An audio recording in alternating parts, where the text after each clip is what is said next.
প্রভু আপনাদের সহায় থাকুন। আপনাদের সহায় থাকুন। মথি অনুসারে পবিত্র মঙ্গল সমাচার থেকে পাঠ। হে প্রভু প্রভু, তোমার তোমার মহিমা হোক।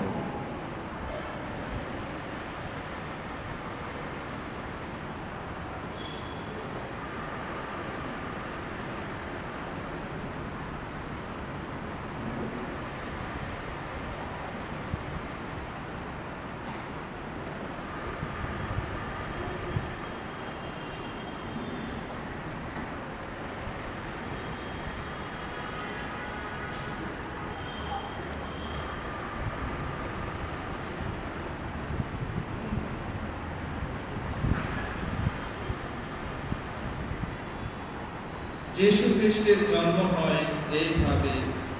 তার মা মারিয়ার বাক বিবাহ হয়েছিল যোসেফের সঙ্গে, কিন্তু তারা একসঙ্গে থাকার আগেই দেখা গেল মারিয়া গর্ভবতী পবিত্র আত্মারই প্রভাবে। তার স্বামী যোসেফ ধর্মনিষ্ঠ মানুষ ছিলেন। মারিয়ার দুর্নাম করতে না চেয়ে তিনি তাকে গোপনেই ত্যাগ করবেন বলে স্থির করলেন। তিনি এই সিদ্ধান্ত নিয়েছেন। এমন সময়ে প্রভুর এক দূত স্বপ্নে তাকে দেখা দিয়ে বললেন, দাউদ সন্তান যোসেফ, তোমার স্ত্রী মারিয়াকে ঘরে আনতে ভয় করো না, কারণ সে যে সন্তান সম্ভবা হয়েছে তা পবিত্র আত্মারই প্রভাবে।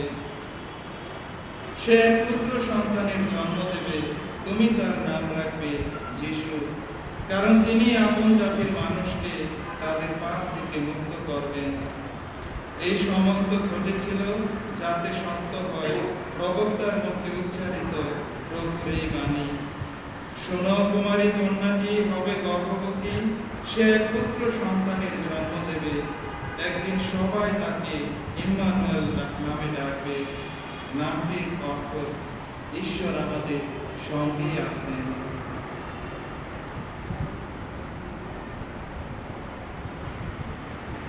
প্রভুর মঙ্গল সমাচার।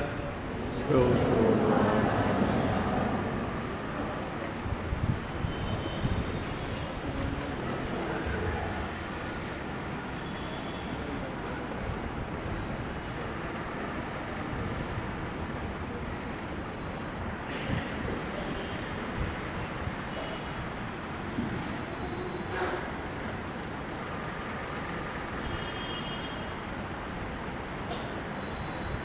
জনপ্রিয়জনেরা, দুটি উপলক্ষকে ঘিরে আমরা মিলিত হচ্ছি আমাদের অন্তরের ভক্তি, শ্রদ্ধা, ভালোবাসা প্রকাশ করতে জ্যেষ্ঠতাকে। অবশ্যই প্রথমটি কুমারী মারিয়ার জন্মোৎসব। আমাদের পরিবারে যখন কারো জন্ম হয় তখন আমরা দেখি পিতামাতা কত আনন্দিত হয়, বিশেষভাবে যদি প্রথম সন্তান, সেই সন্তানকে পাওয়ার কত আশা পিতামাতার, কত পরিকল্পনা। সন্তান যখন পৃথিবীতে ভূমিষ্ঠ হয় তখন সবার মুখে আনন্দে হাসি ফুটে ওঠে। তার সঙ্গতের কারণে সেই জন্মদিবসটি, জন্মদিনটি আমাদের জীবনে আনন্দের দিন, আমাদের জীবনে ঈশ্বরের প্রতি ধন্যবাদ, কৃতজ্ঞতার দিন। তাই মা মারিয়ার সেই জন্মদিবসটি, যেটি আজ 8 তারিখ, কিন্তু আজকে আমরা পালন করছি। মা মারিয়ার সেই জন্ম নিশ্চয় তার পিতামাতার জীবনে আনন্দ এনেছিল। মাতা মণ্ডলীতে বিশেষভাবে এই জন্মদিন পালন নিয়ে মণ্ডলীতে খুব বেশি কথা বলে না, জন্মদিনটাকে একটু অন্য দৃষ্টিতে দেখে। তাই দেখি যে যখন কারোর মৃত্যু হয় ওই দিবসটাকেই পর্ব দিবস হিসাবে রাখা হয়। গতকাল মাদার তেরেসার মৃত্যু দিবস ছিল, প্রয়াণ দিবস ছিল, ওই দিনই মাদার তেরেসার পর্ব দিবস হিসাবে রাখা হয়। এই কারণে করা হয় যাতে করে সেই স্বর্গে যেদিন স্থায়ীভাবে আছেন বিশ্বাসের কারণে ওই দিবসটি আরো শহীদ হয়। কেননা আমরা তো এই জগতে নই, সেই আমাদের আসল স্থান হল স্বর্গ, পিতার লোকে। সঙ্গত কারণে ওই দিবসটিতে যখন প্রবেশ করে মৃত্যুর পরে ওই দিনটাকে নতুন জন্ম হিসাবে আখ্যায়িত করে মাতামণ্ডলীতে সেই মৃত্যু, যেদিন প্রয়াণ দিবস, সেদিকে পর্ব দিবস হিসাবে রাখা হয়। ব্যতিক্রম কয়েকটি ক্ষেত্রে, কয়েকটি পর্ব দিবসের জন্মদিবস পর্ব হিসাবে মহাপর্ব হিসাবে পালন করা হয়। তার মধ্যে অবশ্যই যিশুর জন্মদিবস, তার মধ্যে আছে কুমারী মারিয়ার জন্মদিবস, আরেকটা কার জন্মদিবস? সাধু জোহনের, দেখা গেল সাধু জোহন। এই তিনটি ব্যক্তির জন্মদিবস মণ্ডলীতে ঘটা করে মহানম্বরে এবং যথার্থ মর্যাদায় পালন করা হয়। কেন করা হয়? কেননা এই তিনটি জন্মই একটু ব্যতিক্রম। এই তিনটি জন্মের মধ্য দিয়ে ঈশ্বর মানুষকে আরো স্পষ্টভাবে তার ভালোবাসা প্রকাশ করেছেন। যিশুর জন্ম সম্বন্ধে আমরা অনেক জানি, জোহনের জন্ম সম্বন্ধেও বাইবেলে কিছু বর্ণনা আছে, কিন্তু কুমারী মারিয়ার জন্ম সম্বন্ধে বাইবেলে কোনো বর্ণনা নেই। কুমারী মারিয়া সম্বন্ধে বলা আছে, বাইবেলে কিছু ঘটনার বিবরণ দেয়। যিশুর সাথে পথ চলার ঘটনা আমরা জানি, কিন্তু তার জন্ম সম্বন্ধে বাইবেলে, কুমারী মারিয়ার জন্ম সম্বন্ধে বাইবেলে তেমন কিছু নেই। তবে অপ্রকাশিত গ্রন্থ অনেক আছে, যেগুলো প্রকাশিত হয়নি, ক্যানোনিক্যাল হয়নি, সেখানে কিছু কিছু কথা আছে। একজন সিস্টার, মারিয়া মামিনা সম্প্রদায়ের সিস্টার, সুন্দর করে এটা লিপিবদ্ধ করেছেন, এই সপ্তাহে প্রতিবেশীতে আছে। তো সেই অপ্রকাশিত গ্রন্থ, কেউ কেউ বলে গসপেল অফ সেন্ট জেমস, সেখানে আছে যে কুমারী মারিয়া পিতামাতা ধার্মিক মানুষ ছিলেন, খুবই সুন্দর তাদের জীবনযাপন ছিল, কিন্তু তাদের যথেষ্ট বয়স, বিবাহিত জীবনের বয়স বেশ হয়ে যাওয়ার পরেও তাদের কোনো সন্তান না আসায় তারা প্রার্থনা করছিল। তারা ঈশ্বরের অনুভব যাচনা করছিল। তাদের জীবন যেহেতু সুন্দর, সঙ্গত কারণেই তাদেরকে তেমন কিছু না বললেও, যেহেতু সন্তান হয়নি, অনেকে বিভিন্ন কথা বলছিল ওই সামাজিকতার কারণে।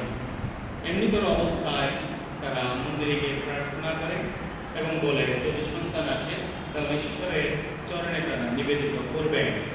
আর তাই আমরা পরবর্তী সময়ে ট্রেডিশনে দেখি, ঐতিহ্যে দেখি যে কুমারী মারিয়া সে মন্দিরে প্রার্থনা করতেন। এই কারণে করতেন কেননা তার পিতামাতাই তার জন্মের আগেই ঈশ্বরের কাছে এই প্রতিজ্ঞা বা এই কথা উচ্চারণ করেছিলেন, আমাদের ঘরে যদি সন্তান আসে তাকে আমরা ঈশ্বরের কাছে নিবেদন করব। তারই প্রতিশ্রুতিতে কুমারী মারিয়ার সেই জন্ম হয়।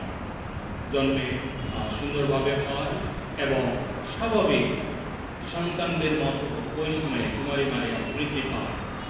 তার পিতামাতার পিতামাতা তাকে ধর্মীয় আচার আচরণে বড় করে এবং সেই যে কথা যে আমরা তাকে ঈশ্বরের চরণে দান করব, ঈশ্বরের নিবেদন করব, সেই কারণেই কুমারী মারিয়া মন্দিরে প্রার্থনা করতেন। আর আমরা তার প্রমাণ দেখি, যখন দূত কুমারী মারিয়ার কাছে আসে তখন সে মন্দিরে থাকে। যখন দূত সংবাদ দিতে আসে আনন্দের সংবাদ, তখন কুমারী মারিয়া সে মন্দিরে প্রার্থনায় ছিলেন। এমনিভাবে সেই কুমারী মারিয়ার জন্ম হয়। শুধু তার পিতামাতার নাম জানি কি, ভুলে গেছি কোনো সময় না, বাবার নাম কি?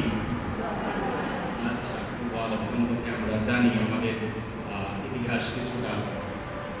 এই সুন্দর পরিবারে কুমারী মারিয়া আনন্দ নিয়ে আসে। শুধু আনন্দই নয়, পরিবারকে পবিত্র করে তোলে। আর পরবর্তী সময়ে আমরা দেখি সেই যিশুর জীবনের সাথে কুমারী মারিয়া কিভাবে পথ চলছিলেন।